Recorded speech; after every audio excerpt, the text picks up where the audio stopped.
오늘은 우리가 품어야 할 마음에 대해서 같이 말씀을 나누겠습니다. 오늘 말씀에 나눌 게 너무 많아서 다 나눌 수는 없고 한 가지만 집중해서 같이 나누겠습니다. 오늘 말씀에 보면은 5절에 이렇게 되어 있습니다. 5절 같이 읽겠습니다. 너희 안에 이 마음을 품으라. 곧 그리스도 예수의 마음이니. 여러분, 지난주 토요일 새벽 말씀에 두 가지의 형태로 복음을 전했던 사람들이 기억나신가요? 어떤 이들은 자, 말씀 읽겠습니다. 저번 주 토요일 말씀입니다. 시작. 어떤 이들은 투기와 분쟁으로, 어떤 이들은 착한 뜻으로 그리스도를 전파하니. 어떤 이들은 사도 바울의 사도권을 인정하고, 그래서 바울의 가르침에 아멘 하면서 착한 마음으로 복음을 전한 사람들이 있었는데, 또 어떤 이들은 투기와 분쟁으로 바울을 시기하고 질투해서 자신이 더욱 인정받는 복음 전도자가 되고 싶어가지고 복음을 열심히 전한 사람들이 있었다는 것이에요. 자, 그러나 오늘 사도 바울은 빌립보에 있는 성도들에게 뭐라고 가르치고 있는 거냐면, 너희 안에, 빌립보 공동체입니다. 빌립보 공동체 안에 이 마음을 품어라. 곧 그리스도 예수의 마음이다. 그렇게 이야기를 하는 거죠. 자, 그러면 이 마음이 뭘까요? 사도 바울이 말씀하는 그리스도 예수의 마음이 뭘까요? 오늘 이 정확하게 본문 안에 그것이 담겨 있습니다. 바로 답부터 말씀을 드릴게요. 사도 바울이 말하는 예수의 마음은 뭐냐면, 낮추시고, 자기를 낮추시고 복종하는 마음입니다. 8절에 있습니다. 8절에 보면 밑줄이나 동그라미를 치셔도 좋을 것 같아요. 말씀을 풀어가겠지만 사도 바울은 낮추시고 복종하신 예수님을 앞부분에 이야기를 하고 있어요. 그렇죠? 8절에. 그리고 또 12절을 한번 보시겠어요? 그러면 거기에 그러므로 라고 시작하죠. 12절에 그러므로 라고 시작하면서 여러분들도 당신들도 언제나 항상 뭐하여? 복종하여. 그쵸? 두렵고 떨림으로 구원을 이루라. 그렇게 이야기합니다. 그러니까 앞에서 예수의 마음을 본받아라. 그 마음은 자신을 낮추시고 복종하는 예수님의 마음이야. 그래서 12절에 가면 그러므로 너희들도 항상 복종해라. 두렵고 떨림으로 구원을 이뤄라. 그래서 바로 이 사도 바울이 말하는 예수 그리스도의 마음은 뭐냐면 낮추시고 복종하시는 마음이 돼요. 그렇죠? 자, 그러면 이제 말씀을 한 절씩 보면서 그것이 진짠가 한번 우리가 조금 더 깊이 확인해 보겠습니다. 6절의 말씀을 오늘 같이 읽겠습니다. 그는 근본 하나님의 본체시나 하나님과 동등됨을 취할 것으로 여기지 아니하시고 그랬습니다. 예수님은 하나님의 근본이 하나님과 본체시다. 여기서 본체라고 하는 헬라어 단어 모르페는요, 똑같다, 동일하다 그런 뜻입니다. 그러니까 예수님은 사실 하나님과 똑같다, 하나님과 동일하다, 하나님 그 자체이시다, 하나님과 동일 본질이시다 그런 뜻이죠. 자, 그런데 그런 예수님이 스스로 하나님과 동등됨을 취할 것으로 여기지 않았다는 것이죠. 여기서 말하는 동등됨이라고 하는 헬라어 이사라는 단어는 문맥과 함께 해석할 때 이런 뜻입니다. 예수님은 하나님과 본질적으로 동등하셨지만 자기 유익을 위해서 동등함을 붙잡지 않으셨다. 동등함을 자기 유익 때문에 붙잡지 않으셨다. 그러니까 예수님은 하나님과 본질상 동등하시면 가장 이득이시죠. 예수님께는 하나님과 동등된 이 성질을 가지고 있는 게 가장 이득이죠. 그러나 예수님은 자신이 누릴 수 있는 그 하나님과의 동등함을 붙잡지 않았다는 거죠. 자신의 유익을 포기하신 것입니다. 여러분, 이건 엄청난 거예요. 하나님의 신적인 이 권능, 자신의 유익을 포기하신 것은 우리가 뭐 돈 100억, 1000억을 뭐 포기한 것보다 훨씬 더 엄청난 거예요. 자, 또 7절을 한번 읽겠습니다. 시작. 종의 형체를 가지사 사람들과 같이 되셨고, 네. 그런데 오히려 무엇까지 하시냐면 자기를 비우셨다. 종의 형체를 가져서 사람과 같이 되셨다. 여러분, 신이신 하나님이신 예수님이 종의 형체를 가진 사람이 되셨다라는 말은 무엇을 비우셨다는 거냐면 하나님의 신적 능력, 신적 권리, 하나님의 신성을 비우신 거죠. 하나님으로서 하실 수 있는 모든 특권을 포기하셨다. 여러분, 이게 생각해보면 정말 엄청나고 대단한 거더라고요. 여러분, 한번 생각해보세요. 여기 있는 제가 고양이가 되었습니다. 대단한 일인가요? 놀라운 일인가요? 제가 갑자기 여러분들 보는 앞에서 고양이가 됐습니다. 대단한 일이죠. 엄청난 일이죠. 그런데 사실 이 고양이와 저는요, 기껏해봐야 피조물과 피조물이에요. 그런데 예수님은 어떠신가요? 신이시죠. 하나님과 동등됨.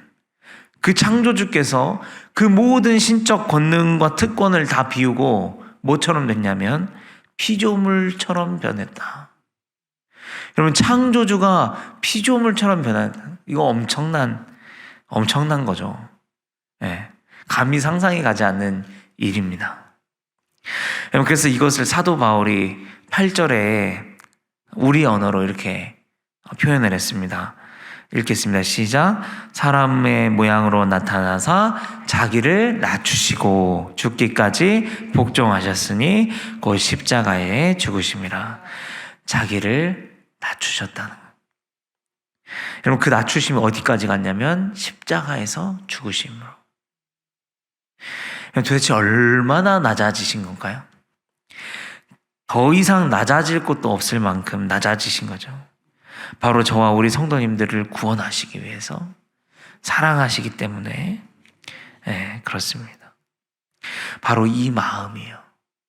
오늘 사도 바울이 품으라고 하는 마음은 바로 이 마음입니다. 자기를 낮추는 것이. 하나님 말씀에 복종하는 것입니다. 여러분, 그런데 우리에게는 어떤 DNA가 있습니까? 우리에게는요, 무조건 잘 돼야 하는 DNA가 있습니다. 높이 올라가야 하는 DNA가 있습니다. 소위 말하는 성공이라고 하는 것을 해야 하는 DNA가 있습니다. 그것이 그래서 축복이고, 그것이 할렐루야고, 그것이 좋은 것이죠. 그것이 기쁜 것입니다. 우리에게는. 그래서 우리의 기도를 이렇게 가만히 생각해 보면 대부분이 뭐예요? 십자가를 지겠다, 십자가를 따라가겠다라는 기도보다는 무언가 잘 되게 해주세요. 내 자식들 잘 되게 해주세요. 취직, 성적, 결혼, 자녀, 사업, 관계, 뭐가 됐든지 하여간 잘 되게 해달라는 기도죠. 또는 높이 올라가게 해달라는 기도죠. 무언가를 달라고 하는 기도입니다. 여러분, 그렇게 근데 생각해 보니까 여러분, 원죄가 왜 생겼죠? 이 사탄이 아담과 하와에게 던졌던 시험이 뭐예요? 이 열매를 먹고 네가 하나님처럼 올라가라, 그런 것이죠. 하나님이 이 열매를 먹지 말라고 한 것은 네가 하나님처럼 될 것이기 때문이다, 이렇게 이야기를 하죠. 여러분, 또 있죠, 창세기 11장으로 가면 사람들이 왜 하늘 끝에다가 이까지 탑을 쌓으려고 하죠? 뭐 때문에? 올라가려는 거죠. 하나님과 맞서 보겠다, 우리의 이름을 내겠다는 거예요. 이게 우리가 우리가 가진 DNA입니다. 여러분, 또 그러고 보니까 엊그제 봤던 말씀 중에, 처음에 읽었던 말씀 중에 그런 사람들이 있었잖아요. 사도 바울보다 더 인정받는 복음 전도자가 되고 싶어가지고 복음을 전했다. 여러분, 이 마음이 어떤 마음이에요? 높아지려는 마음, 올라가려고 하는 마음이잖아요.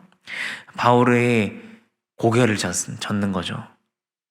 그러면서 빌립보 교회 성도들에게 이렇게 이야기하는 거예요. 예수 그리스도의 마음을 품어라. 그 마음은 뭐죠? 높아지려는 게 아니라 자신을 낮추신 마음이에요. 그 마음을 품어라. 그렇게 이야기를 하는 것입니다. 여러분, 우리가 정말 신앙인이라면, 우리가 정말 하나님의 영광을 위해서 살겠다, 내가 정말 하나님의 기쁨이 되기를 원한다, 그러면 이 예수의 마음을 깊이 묵상해 봐야 되는 것입니다. 낮아진다는 게 무엇인가? 자신을 낮춘다는 게 무엇인가? 내 삶 속에서 나를 낮추는 방법이 구체적으로 무엇인가? 어떻게 하면 나는 내가 있는 곳에서 예수의 마음을 품고 나를 낮출 수 있을까를 깊이 고민해보고 묵상해 봐야 돼요. 우리가 정말 신앙인이라면 계속 올라가려고 하고 달라고 하고, 여러분, 이런 것만 생각할 것이 아니라 이 예수의 마음, 낮아진 마음을 깊이 고민해보고 묵상해 봐야 됩니다. 왜냐하면 그래야만 우리가 진짜 이 예수의 마음을 가질 수 있죠. 그래야만 이 마음으로 살아가는 사람이 될 수 있기 때문입니다. 사랑하는 성도 여러분, 다시 한번 질문을 드립니다. 지금 여러분들은 여러분들의 자리에서 높아져 있습니까? 아니면 낮추고 있습니까? 고민해 보시기를 바랍니다. 자, 이제 9절부터 11절은 무슨 말씀이냐면요, 스스로 자신을 낮추시는 예수님을 하나님이 높이시는 장면입니다. 하늘 끝에서부터 아주 그냥 땅 끝까지 낮아지신, 스스로를 낮추신 예수님을 하나님은 다시 하늘 끝으로 올리시는 거죠. 여러분, 우리는 진정 언제 높아진가요? 무엇이 참된 권위이고 무엇이 참 높음인가요? 우리는 언제 비로소 정말 값진 존경과 높음을 받을 수 있죠? 그것은 예수님처럼 자신을 낮출 때입니다. 우리가 예수님처럼 자신을 낮추면 하나님이 높여주시는 거죠. 여러분, 그래서 절대 스스로 높이지 마십시오. 절대로 스스로 자신의 높음을 과시하거나, 나 이 정도 되는 사람이니까 당신들 나를 이렇게 대우해, 이렇게 하지 마십시오. 진짜 존경과 높음은 우리가 예수님처럼 자신을 낮출 때, 그때 받을 수 있음을 기억하시기를 바랍니다. 자, 이제 마지막인데, 바울은 여러분 무엇을 기뻐하는가? 여러분, 우리는 무엇을 기뻐하냐? 우리는 받으면 기뻐하고, 우리는 올라가면 기뻐하고, 우리는 주시면 기뻐해요. 우리는 잘 풀리면 기뻐하는데, 여러분, 바울은 무엇을 기뻐하냐? 오늘 말씀 17절, 18절에 이렇게 이야기를 합니다. 시작. 만일 너희 믿음의 재물과 섬김 위에 내가 나를 전제로 드릴지라도 나는 기뻐하고 너희 무리와 함께 기뻐하리니 이와 같이 너희도 기뻐하고 나와 함께 기뻐하라. 네, 바울은 무엇을 위해 기뻐합니까? 자기가 하나님을 영광을 위해서, 복음을 위해서, 성도들의 믿음이 바르게 세워져 가는 것을 위해서 내가 전제로 부어진 희생제물입니다. 희생제물로 다 부어져도 나는 기쁘다는 거죠. 여러분, 여기에서 전제라는 이 헬라어 단어 스펜도마이, 희생제물이에요. 희생제물. 하나님의 영광을 위해, 복음을 위해, 성도들의 믿음이 기쁘게 세워지는 것을 위해 자기 자신은 모두가, 인생이, 내 육신 전체가 다 희생제물로 태워지고 부어질지라도 나는 그것이 기쁘다는 거죠. 여러분, 우리와 너무 다르죠. 우리는 죽어라 달라고 기도하고, 죽어라 고난을 치워달라고 기도하고, 죽어라 올라가게 해달라고 기도하고, 잘 되게 해달라고 기도하는 동안 사도 바울은 자신이 하나님의 복음을 위해서 전제로 드려지도 기뻐하는 그것을 바라보고 있습니다.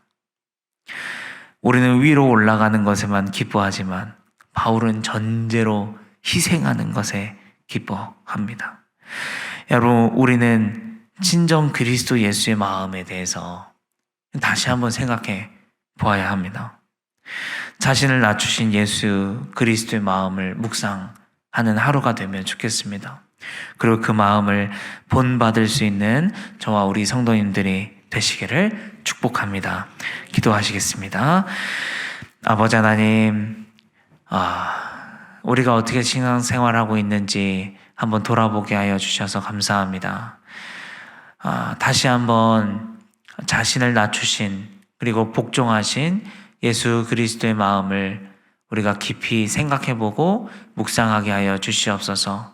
아버지, 그래서 우리 안에 예수의 마음이 품어지게 하여 주시고, 아버지, 우리가 살아가는 삶 속에서 나를 낮추며 살아가는, 예수님의 말씀에 복종하며 살아가는 우리 모두가 될 수 있도록 아버지 인도하여 주시옵소서. 예수 그리스도의 이름으로 기도합니다. 아멘.